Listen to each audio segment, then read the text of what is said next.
नमस्कार विद्यार्थियों, मैं डॉक्टर एस के उपाध्याय से आचार्य लोक प्रशासन। आज हम बीए फर्स्ट ईयर के फर्स्ट प्रश्न पत्र लोक प्रशासन के तत्व विषय के अंतर्गत नेतृत्व विषय पर चर्चा करेंगे। आज का हमारा टॉपिक है नेतृत्व, लीडरशिप। नेतृत्व से अभिप्राय। नेतृत्व क्या है? सभ्य मानव ने जब से समूह के रूप में संगठित होना प्रारंभ किया या सीखा, तभी से संभवतः नेतृत्व की शुरुआत हुई होगी। आधुनिक समाजों में जहां सरकारों की जटिल कार्य प्रणाली विशाल संगठन के रूप में सरकारें कार्य करती हैं, संगठन कार्य करते हैं, वहां नेतृत्व की आवश्यकता और नेतृत्व की समस्या उभर कर सामने आती है।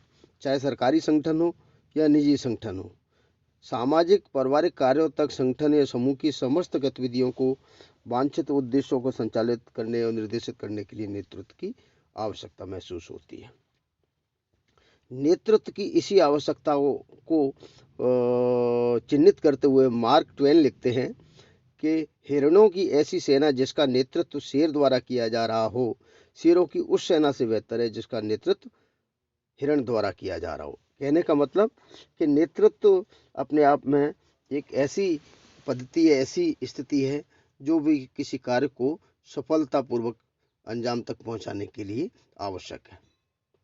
नेतृत्व का जो अंग्रेजी शब्द है लीड से लीडर बना है तथा लीडरशिप बना है।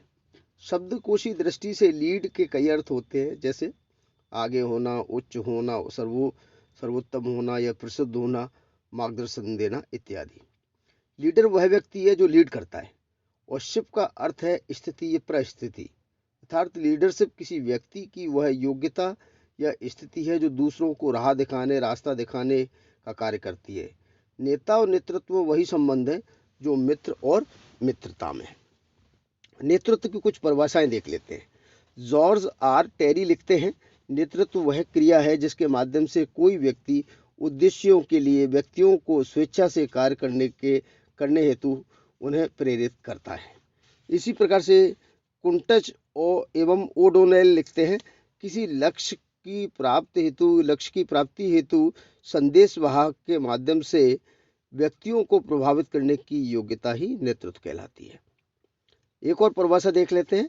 शेकलर और हडसन लिखते हैं नेतृत्व को परिभाषित करते हुए कि नेतृत्व को किसी उद्यम के उद्देश्यों की प्राप्ति हेतु समान प्रयत्न द्वारा व्यक्तियों को प्रेरित तथा प्रभावित करने के रूप में परिभाषित किया जा सकता है। चेस्टर बर्नार्ड इससे थोड़ा सा अलग आगे हटके लिखते हैं कि नेतृत्व व्यक्तियों के व्यवहार को उद्यमता की ओर निर्देशित करता है, जिसके द्वारा वे किसी संगठन के प्रयत्न में संलग्न लोगों को उनकी क्रियाओं का मार्गदर्शन करते हैं। चेस्टर बर्नार्ड के अनुसार नेतृत्व के लिए 3 आवश्यक बातें होनी चाहिए: व्यक्ति जो नेता के रूप में कार्य करता है, अनुयायी जो फॉलोअर्स होते हैं, और परिस्थितियां। नेतृत्व की विशेषताएं। नेतृत्व के लक्षण। पहला लक्षण है अनुयायी। नेतृत्व के अनुयायियों का होना परम आवश्यक है, क्योंकि नेतृत्व अनुयायियों, समर्थकों या अधीनस्थों के द्वारा ही किया जाता है। बिना समूह के नायक की कल्पना नहीं की जा सकती। दूसरी विशेषता उद्देश्य। नेतृत्व किसी सामान्य अथवा उद्देश्य की प्राप्ति के लिए संगठित लोगों का नेतृत्व किया जाता है। बिना उद्देश्य के लिए संगठन भी संभव नहीं है, अतः उद्देश्य होना जरूरी है। तीसरी विशेषता है आचरण एवं व्यवहार। नेतृत्व में अनुयायियों के आचरण एवं व्यवहार को प्रभावित किया जाता है। इसके माध्यम से अनुयायियों पर नेता एक प्रभाव डालता है, और नेता का व्यवहार और आचरण अपने आप में एक आदर्श होना चाहिए, ऐसी अपेक्षा नेतृत्व की विशेषता में की जाती है। चौथी विशेषता है गतिशीलता। ये गतिशील प्रक्रिया है। नेतृत्व गतिशील प्रक्रिया है जो संगठन में नेतृत्व सदैव विद्यमान रहता है। संगठन के निर्माण से लेकर उसके अंत तक नेतृत्व सतत रूप से क्रियाशील रहता है। नेता परिवर्तित होते हैं, नेतृत्व हमेशा बना रहता है। अगली विशेषता है क्रियाशील संबंध।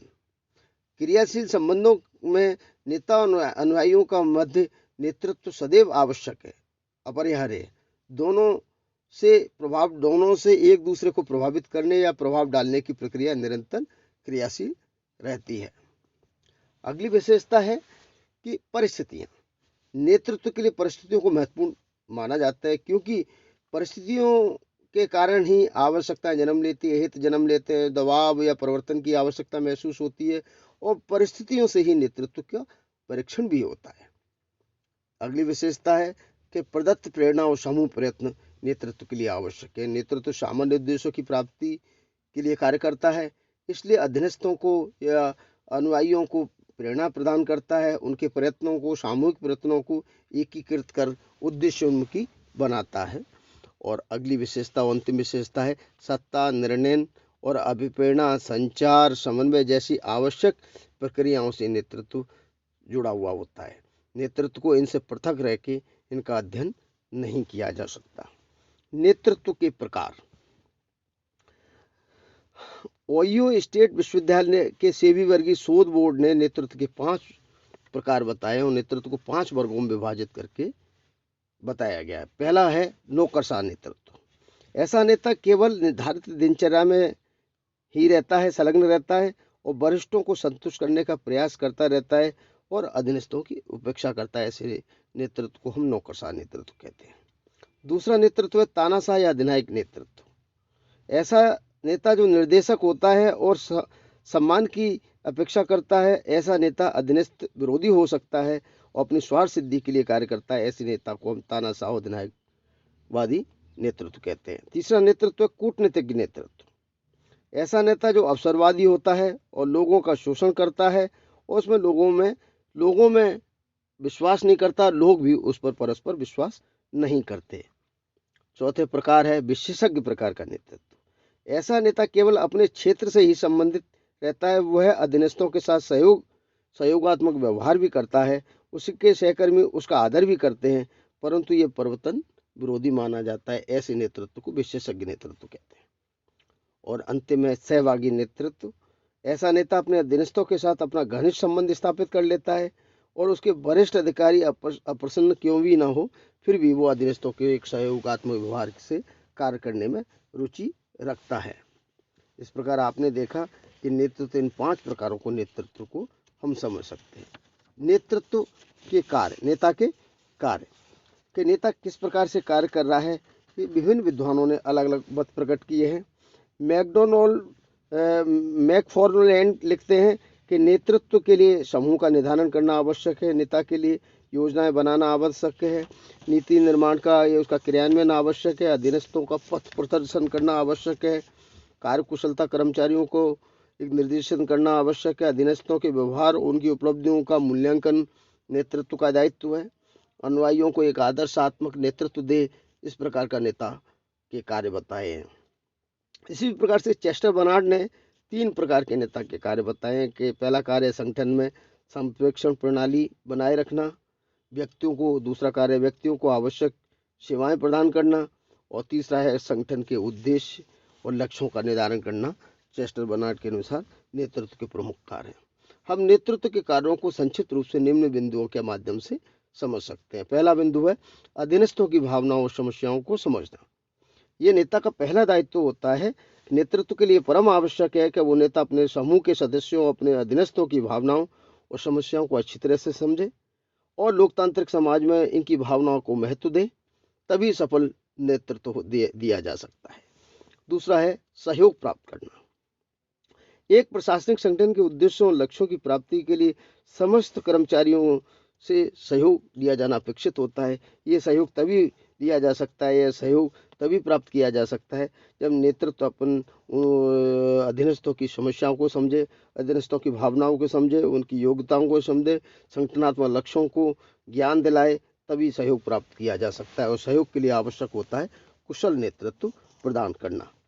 तीसरा जो कार्य है नेतृत्व का, वो है समन्वय और निर्देशन। एक सफल नेता ये हमेशा प्रयास रहता है कि अपने आदेशों निर्देशों के माध्यम से संगठन के विभिन्न व्यक्तियों, कार्यों, क्रियाओं में उचित तालमेल, समन्वय स्थापित करे। इसके लिए संप्रेषण की व्यवस्था उचित तरीके से होनी चाहिए। लोगों के मध्य सौहार्दपूर्ण बातचीत का वातावरण होना चाहिए। तो समन्वय और निर्देशन नेतृत्व का प्रमुख कार्य माना जाता है। नेतृत्व का चौथा प्रमुख कार्य अनुशासन बनाए रखने का भी है। अनुशासन के बिना कोई भी व्यवस्था सुचारू रूप से संचालित नहीं हो सकती। नेतृत्व ये सदैव निर्धारित करता है के कार्यों को निर्धारित नियमों का पालन किया जा रहा है कि नहीं, निर्धारित समय पर कार्य संपादित हो रहे हैं कि नहीं, संगठनात्मक लक्ष्यों की सही दिशा में प्रगति हो रही है कि नहीं, ये अनुशासन बनाए रखने और नियमों के अनुसार कार्य कराने के लिए आवश्यक है कि नेतृत्व कठोर अनुशासन व्यवस्था को भी बनाए रखे जो लोकतांत्रिक पद्धति की व्यवस्था को मानती हो। अगला कार्य नेतृत्व का है आदेश देना।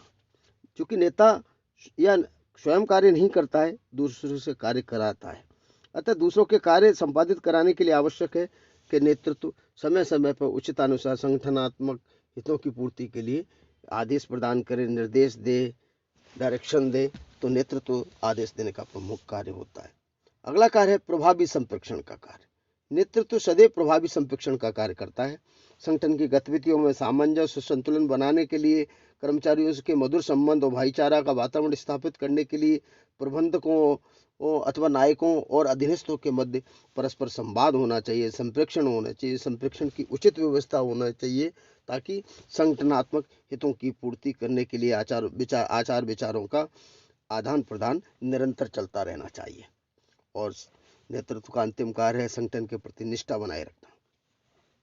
एक कुशल नेता का यह प्रमुख कार्य होता है कि वह अधीनस्थों में संगठन के प्रति निष्ठा बनाए रखे। यह उसी स्थिति में संभव है जबकि निर्णय, विशेषकर कर्मचारियों से संबंधित निर्णय, संगठन के उद्देश्यों को ध्यान में रखते कर्मचारियों को भागीदार बनाया जा सके। कर्मचारियों को भागीदार बनाने की, उनकी समस्याओं, आवश्यकताओं को चिन्हित कर उनके समाधान की प्रवृत्ति जब नेतृत्व दिखाता है तो संगठन के प्रति अनुयायियों को आत्मनिष्ठ बनाने, प्रतिनिष्ठा, संगठन के प्रति निष्ठा बनाए रखने के लिए सफल हो जाता है। इस प्रकार आपने देखा कि नेतृत्व क्या है, नेतृत्व की विशेषता क्या है, नेतृत्व के प्रकार और कार्य आज हमने देखे। इसके दूसरे वीडियो में नेतृत्व के इसी दूसरे वीडियो में शेष भाग का, जिसमें नेतृत्व की शैली, विचारधारा और नेतृत्व के आवश्यक गुणों का अध्ययन करेंगे। धन्यवाद।